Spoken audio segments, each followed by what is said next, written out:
તો ફરી સ્વાગત છે એક નવા વિડીયોમાં. આ વિડીયોમાં આપણે જોઈએ કે ડિપ્લોમા એડમિશન 2024-25ની અંદર જે લોકોને ધારો કે એડમિશન લેવાનું છે ધોરણ 10 પછી કે પછી ITI પછી હોય, તો એ લોકોને એવું હશે કે ભાઈ અમને આટલા માર્ક્સ છે મારા 10માની અંદર કે પછી ITIમાં, તો મને કઈ કઈ કોલેજમાં એડમિશન મળી શકે, અથવા તો તમે જે પણ કોલેજમાં ઈચ્છતા હો એમાં એડમિશન મળશે કે નહીં મળે એવો ડાઉટ હશે.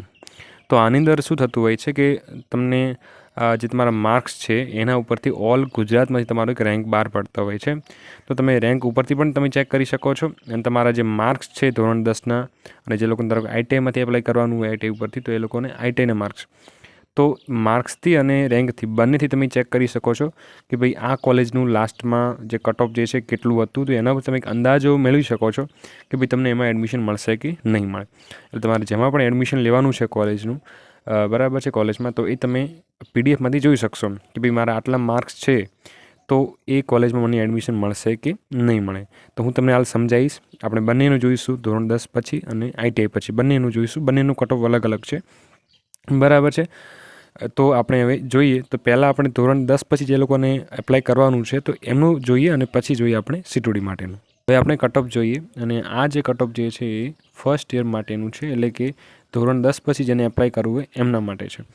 તો આ જે કટ ઓફ જે છે PDF, આની લિંક તમને ડિસ્ક્રિપ્શન બોક્સમાં આપેલી છે, તમે એને ડાઉનલોડ કરી શકો છો. પરંતુ એના પહેલાં જોઈ લો કે કઈ રીતનું જોવાનું છે મેરિટ. તો હાલ તમારી પાસે જુઓ કે તમારી પાસે હાલ મતલબ રેન્ક આવ્યો નથી. જ્યારે રેન્ક આવે ત્યારે રેન્ક ઉપરથી જોવાનું છે, પરંતુ હાલ તમારી પાસે ધોરણ 10ના માર્ક્સ હશે, બરાબર છે.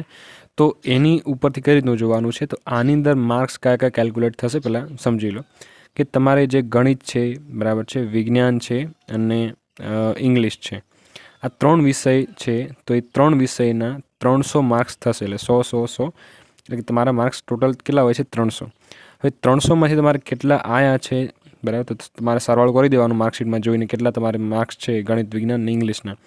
તો એના પર તમે હાલ જોઈ શકો છો કે તમારે ધારો કે 300માંથી 250 થતા હોય, 120 હોય, 150 હોય, 200 હોય, જેટલા પણ હોય, તો એના પરથી તમારે હાલ જોવાનું છે. જ્યારે તમારી પાસે રેન્ક આવી જાય છે, મતલબ જ્યારે રેન્ક આવશે ત્યારે હું અલગથી તમને સમજાવીશ કે ભાઈ આટલો તમારો રેન્ક આવ્યો છે, તો હવે તમારે કઈ રીતનું જોવાનું છે એ પણ હું તમને સમજાવીશ. પરંતુ હાલ આપણે માર્ક્સ ઉપરથી જોઈએ, કેમ કે હાલ આપણી પાસે રેન્ક છે નહીં. જ્યારે રેન્ક આવે ત્યારે રેન્ક ઉપરથી ખાસ જોવાનું, બરાબર. તો હવે કઈ રીતનું જોવાનું છે, તો આ PDFની અંદર તમને પહેલાં અહીંયા શું મળશે કે આની અંદર તમને પહેલાં તો જે કોલેજ છે એનો ટાઈપ મળી જશે. ભાઈ એ કોલેજ કયા ટાઈપની છે, એટલે કે GIA છે, એટલે ગ્રાન્ટ ઇન એડ કોલેજ છે, બરાબર છે. અને આ જે કોલેજનું તમને નામ કયું છે તમને જોવા મળશે. તો આ જેમ કે કોલેજ છે B&B institute of technology Vallabh Vidyanagar, બરાબર.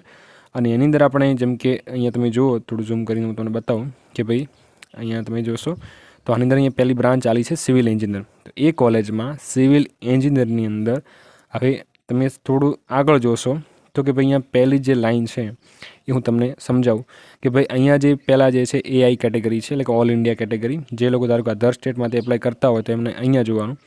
જે લોકો ગુજરાતમાંથી એપ્લાય કરતા હોય એમને ઓપન કેટેગરી, એટલે કે ધારો કે જો જનરલમાંથી એપ્લાય કર્યું હોય તો એમને ઓપનમાં જોવાનું. જનરલ લોકો જેમને કેટેગરી જનરલ છે એમને ઓપનમાં જોવાનું. જેમને કેટેગરી અહીંયા EWS છે તો એમને EWSમાં જોવાનું. અને હવે જુઓ કે જે લોકો ધારો કે SC છે પરંતુ એ લોકોએ જનરલમાં ભર્યું છે, તો પછી એવું નહીં કે SCમાં જોવાનું, પછી એમને ઓપનમાં જ જોવાનું પાછું, બરાબર. જે તમે કેટેગરીમાં એપ્લાય કર્યું છે અને ડોક્યુમેન્ટ વેરિફિકેશન પછી પણ તમારી કેટેગરી એની એ જ છે, એટલે જો તમે SCમાં એપ્લાય કર્યું છે તો SC જ પાછું હોવી જોઈએ. જો સર્ટિફિકેટ બીજા નહીં હોય તો તમારી કેટેગરી SCમાંથી સીધી જનરલ થઈ ગઈ હશે, એ ખાસ જોઈ લેજો, બરાબર છે. ડોક્યુમેન્ટ વેરિફિકેશન જોવું બહુ જરૂરી છે, બરાબર. તો હવે કઈ રીતનું જોવાનું છે હું તમને બતાવું. જેમ કે અહીંયા તમે જુઓ કે તમને જેમ કે અહીંયા જે AI કેટેગરી છે એના પછી આપણે ફોર એક્ઝામ્પલ જોઈએ કે તમે કેટેગરી જે છે તમારી એ ધારો કે SC કેટેગરીમાં તમે આવો છો, બરાબર છે. તો આની અંદર માની લો હાલ SCમાં નથી આપણે જોતા, પહેલાં આપણે જોઈએ EWSનું. ચલો, જો તમારી કેટેગરી EWS છે અને જો તમારે B&B કોલેજની અંદર, એટલે કે આ વલ્લભ વિદ્યાનગરવાળી છે એ કોલેજમાં જો તમારે સિવિલ એન્જિનિયર છે, એટલે કે આપણે હાલ જોઈ રહ્યા છે એ શું છે, કઈ બ્રાન્ચનું જોઈ રહ્યા છે? સિવિલ એન્જિનિયરનું, બરાબર છે. તો એની અંદર જો તમારે એડમિશન લેવું છે તો તમારે કેટલા માર્ક્સ હોવા જોઈએ ધોરણ 10ની અંદર? તો અહીંયા તમે જુઓ કે ભાઈ EWS કેટેગરી માટે તમારે જે મેરિટ માર્ક્સ છે 133 હોવા જોઈએ. મતલબ આમાં શું છે કે લાસ્ટમાં 2023-24નું એડમિશન હતું એમાં લાસ્ટમાં 133 માર્ક્સ હતા. એક ભાઈ મતલબ જેને પણ હોય એમને લાસ્ટમાં 133 માર્ક્સ સુધી એમને એડમિશન મળેલ છે, બરાબર છે. લાસ્ટમાં કટ ઓફ આટલું હતું કે ભાઈ 133 માર્ક્સ સુધી એમને એડમિશન મળ્યું છે. એટલે કે લાસ્ટમાં ઓછામાં ઓછા 133ની આજુબાજુ જો તમારા માર્ક્સ છે આનાથી વધારે છે તો તમને એડમિશન મળવાના ચાન્સ વધારે છે, પરંતુ આનાથી ઓછા છે માર્ક્સ તમારા 3 વિષયના, જો તમારી કેટેગરી EWS છે તો ચાન્સ તમારા ઓછા છે આની અંદર એડમિશન મળવાના. એટલે કે જો તમારા 300માંથી 133 માર્ક્સ કરતાં વધારે છે માર્ક્સ, બરાબર છે, ગણિત, વિજ્ઞાન, ઇંગ્લિશના, તો તમને એડમિશન આમાં જલ્દીથી મળી જાય. પરંતુ જો આનાથી ઓછા છે તો તમને એમાં એડમિશન થોડો પ્રોબ્લેમ રહે. બરાબર છે.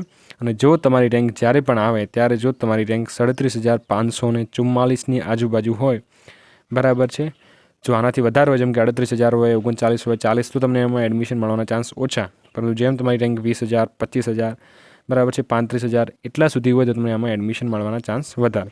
એટલે આ રીતે તમે ફાઇન્ડ કરી શકો કે ભાઈ જો તમારી કેટેગરી, બરાબર, અને જો તમારા મેરિટ માર્ક્સ કેટલા છે તો એના પર તમે ફાઇન્ડ કરી શકો ભાઈ એ કોલેજમાં મને એડમિશન મળશે કે નહીં મળે. બરાબર છે. હવે ઘણા બધાને એવું હશે કે મારે બીજી કોલેજમાં જવું છે, તો તમારે સેમ એ જ કરવાનું. જે પણ કોલેજમાં જવું હોય, જેમ કે તમારે બીજી કોલેજમાં જવું છે, તો જેમ કે અહીંયા છે કે ભાઈ મારે આ જે કોલેજ છે ગવર્મેન્ટ કોલેજ એવી પારેખ ટેકનિકલ ઇન્સ્ટિટ્યૂટ રાજકોટ, તમારે એની સામે એ રીતનું જોવાનું તમારી કેટેગરી વાઇઝ. બરાબર છે. તમારે એમાં પણ જે તે બ્રાન્ચમાં જવું હોય એની સામે ખાસ એ લીટીમાં જ જોવાનું અને ઉપરથી પાછી કેટેગરી પકડવાની. બરાબર છે. અહીંયા તમારે બ્રાન્ચ પકડવાની, ઉપરથી કેટેગરી પકડવાની, તો તમને જે માર્ક્સ અથવા તો રેન્ક તમને મળી જશે. ભાઈ આટલા રેન્ક હોવો જોઈએ કાં તો આટલા માર્ક્સ હોવા જોઈએ, એની આજુબાજુમાં હશે તો તમને એમાં એડમિશન મળી શકે છે. એટલે આ રીતનું ફાઇન્ડ કરી શકો છો. અને જેમ કે આપણે SC કેટેગરીમાં અહીં તમે જોઈ શકો છો કે એમાં તમને અહીંયા ડોટ ડોટ ડોટ એવા દેખાય છે. બરાબર છે. તો એનો મિનિંગ શું છે કે એની અંદર જે છે એ સીટો ખાલી હતી, મતલબ. એટલે કે આમાંથી તમારે કઈ રીતનું તમે ફાઇન્ડ કરી શકો છો. એટલે કે જો ધારો કે અહીંયા તમારે હવે જનરલમાં જોવાનું ખાસ કે ભાઈ જનરલમાં જો જેમ કે જનરલ કેટેગરીમાં છે મેક્સિમમ માર્ક્સ ધારો કે એમને 142 લાસ્ટમાં જે લોકો ધારો કે જનરલ કેટેગરીના હતા ને એમને પણ સિવિલ એન્જિનિયરિંગની અંદર 142 માર્ક્સે એડમિશન મળી ગયું હતું. બરાબર છે. ઓપન કેટેગરી હતી તો પણ.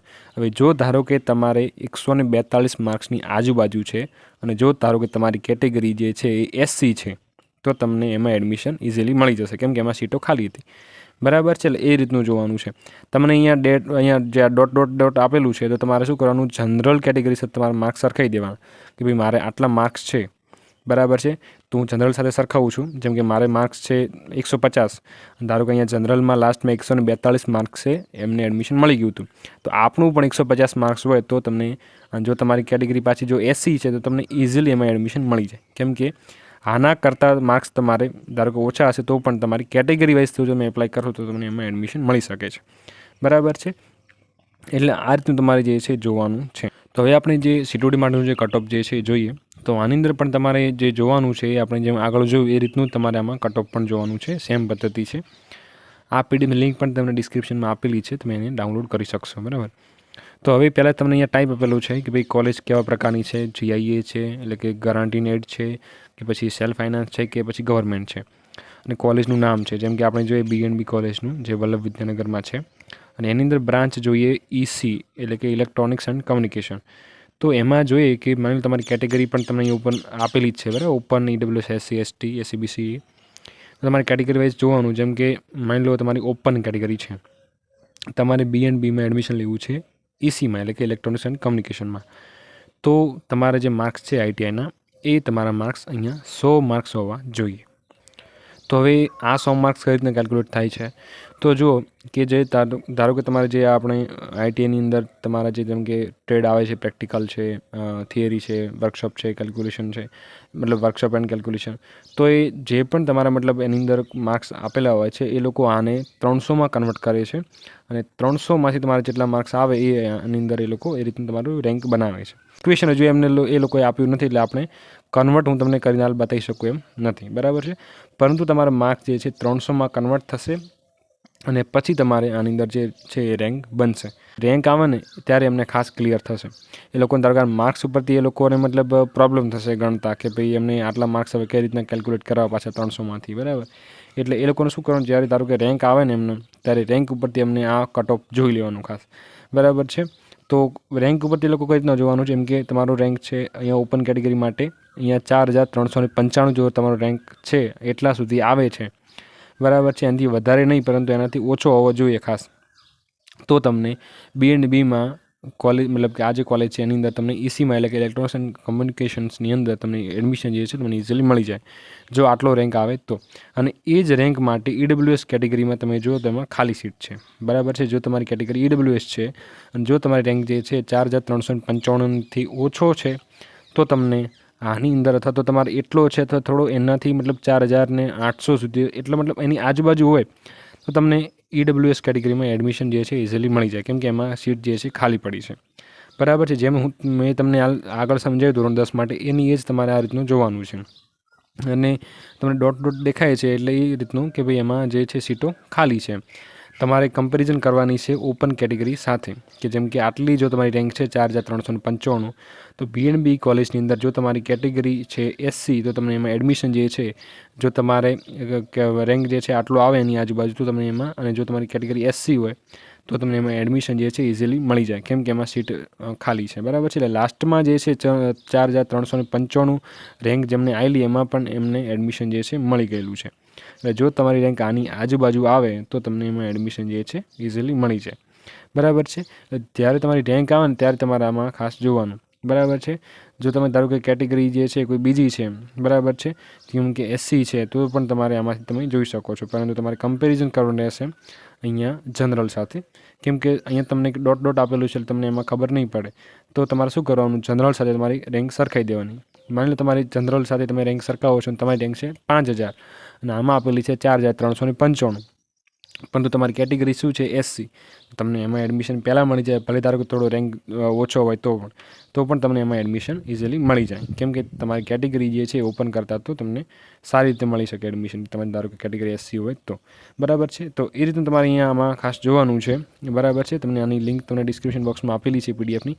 કોઈ જે પણ ધારો કે બીજી કોલેજ તમારે જોવી છે જેમ કે ગવર્મેન્ટ પોલિટેકનિક જે છે, બરાબર છે, અહીંયા ધારો કે ફોર ગર્લ્સ અમદાવાદ, તો એમાં પણ તમે અહીંયાથી જોઈ શકો છો. બરાબર છે, તમારે જે પણ જોવું હોય એ. બરાબર છે, તો આમાં જે પણ ડોટ દેખાય છે એમાં મતલબ કે સીટો જે છે બધી ખાલી છે.